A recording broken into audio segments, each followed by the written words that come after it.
Tu t'es enfin décidé à te lancer sur YouTube et pour cela, je te félicite. Bienvenue dans la famille. Tu as pris l'une des meilleures décisions car YouTube te permet en réalité de générer de l'argent à travers tes contenus et cela de manière passive.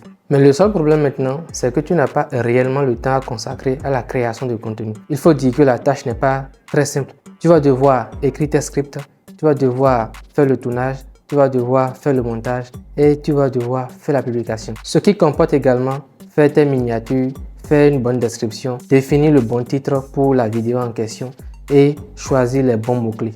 Pour faire tes premiers pas sur YouTube, tu n'as pas forcément besoin de faire de longs métrages comme des vidéos de 5 minutes, de 10 minutes, de 15 minutes ou de 20 minutes, voire plus, comme certains youtubeurs le font. Il nous est possible désormais de créer des shorts sur YouTube. En fait, les shorts, ce sont des vidéos courtes de 60 secondes au maximum. En gros, l'avantage avec les shorts, c'est que leur création et leur publication ne demandent pas beaucoup de temps. Surtout si tu choisis la bonne niche, celle qui te correspond et celle dans laquelle tu te sens le plus à l'aise. Depuis le 1er février 2023, il est désormais possible de monétiser les shorts. Et pour cela, il y a deux principales conditions à remplir. Tu dois d'abord réunir les 1000 abonnés et comptabiliser 10 millions de vues sur tes différentes vidéos shorts que tu aurais publiées au cours des 90 derniers jours.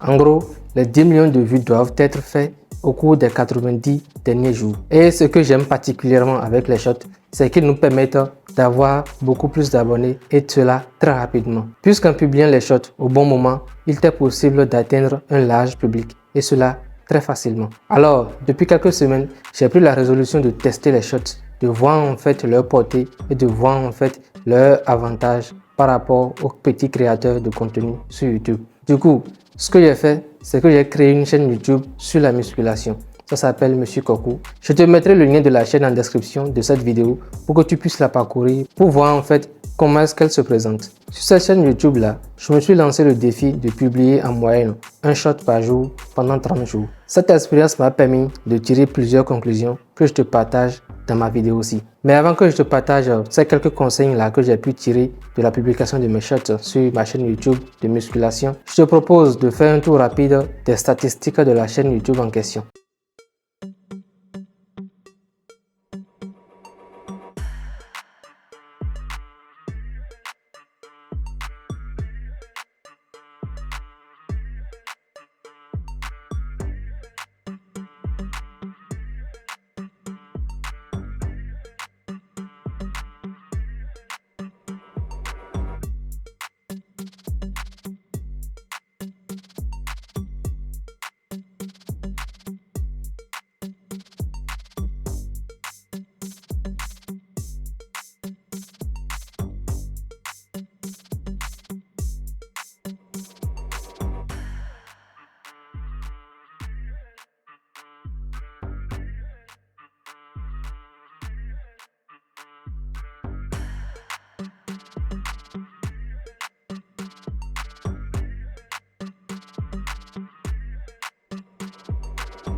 Maintenant qu'on a fait le tour des statistiques de cette chaîne YouTube, je te propose maintenant de découvrir des conseils utiles qui te faciliteront la vie quand tu vas te décider à te lancer sur YouTube et particulièrement dans la création des shorts. D'abord, et là c'est le premier conseil, quelle que soit la niche dans laquelle tu te lances, tu dois t'assurer de faire des vidéos claires. Tes vidéos doivent être le plus précis possible. Tu vas remarquer que sur la chaîne YouTube expérimentale sur la musculation, je mets toujours quelque part sur la vidéo une description de celle-ci. Ça va être en fait d'indiquer de manière précise et cela très rapidement à la personne qui regarde la vidéo le contenu de cette vidéo. Ce qu'il faut retenir, c'est que dans les YouTube Shorts, comme sur TikTok, les gens sont pressés.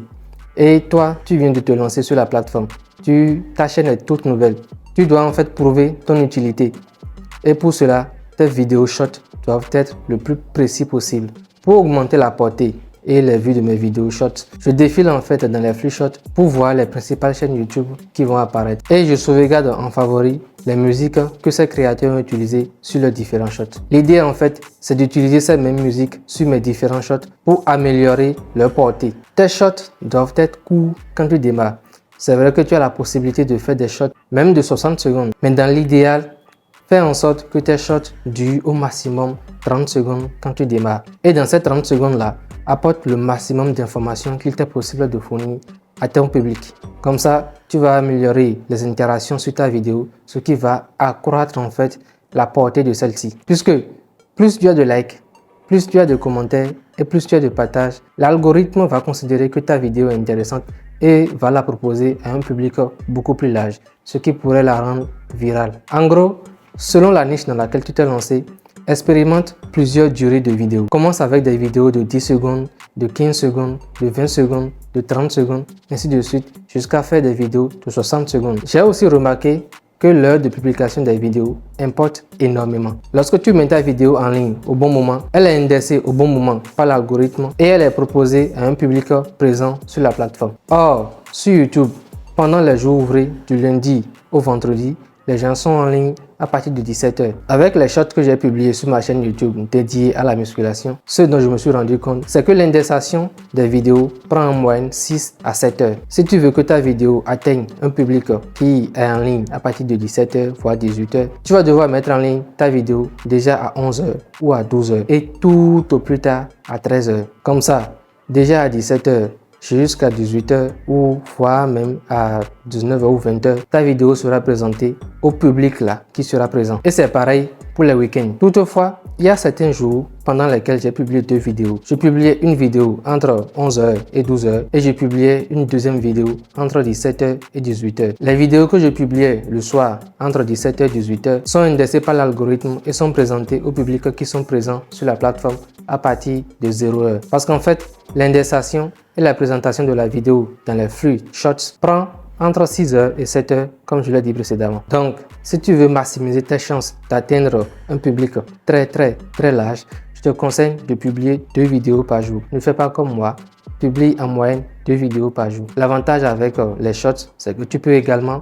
programmer tes vidéos. En gros, publie une vidéo le matin entre 11 h et midi et publie une deuxième vidéo le soir entre 17 h et 18 h. Maintenant que tu as toutes ces informations sur les shorts, sur leurs avantages et sur leur portée, il ne te reste plus qu'à te lancer. Tu n'as pas de raison à avoir peur. L'idéal, lorsque tu veux faire de la création de contenu sur YouTube, c'est que tu commences avec ce que tu as comme moyen de bord. Si tu ne peux que filmer avec ton téléphone, fais tes vidéos avec ton téléphone et monte-les avec ton téléphone. Plusieurs outils désormais qui permettent de faire des montages, de faire des tournages sur son smartphone. N'aie pas peur de faire des erreurs, de te casser la figure ou voire même de voir ta plateforme, ta chaîne YouTube ne pas décoller. Tu vas commettre des erreurs, ça c'est clair. Quand je me lançais sur YouTube il y a 1 an, 2 ans, j'ai fait d'énormes erreurs avec la toute première chaîne que j'ai créée. C'était une chaîne sur la musculation. Ces erreurs-là m'ont permis en fait de voir ce qui marchait, ce qui fonctionnait. Avec cette expérience que j'ai eue sur ma toute première chaîne YouTube, je sais maintenant créer de bonnes miniatures qui attirent l'attention. Ça me prend moins de temps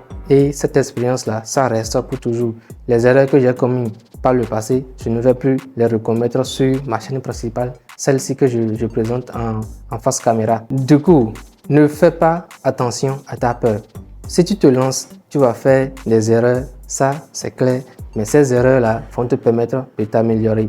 Tu vas devenir au bout d'un an un bon monteur, un bon scripteur. Tu vas devenir un bon ingénieur de son. Tu vas également devenir un bon YouTuber. Et si tu combines toutes ces compétences, tu vas pouvoir tirer ton épingle du jeu sur la plateforme, générer tes premiers revenus, quel que soit le pays dans lequel tu te trouves. YouTube paye dans tous les pays. Le reste, c'est à toi de jouer. Et lance-toi. Fais ta chaîne. Si tu es tombé sur cette vidéo, c'est que tu as l'habitude de regarder des vidéos dans cette thématique-là. Comment gagner de l'argent sur YouTube. Comment générer ses premiers revenus grâce à YouTube et être indépendant financièrement. Et si tu viens de me découvrir à travers cette vidéo, je t'invite à la liker, à la commenter avec tes impressions, ton avis.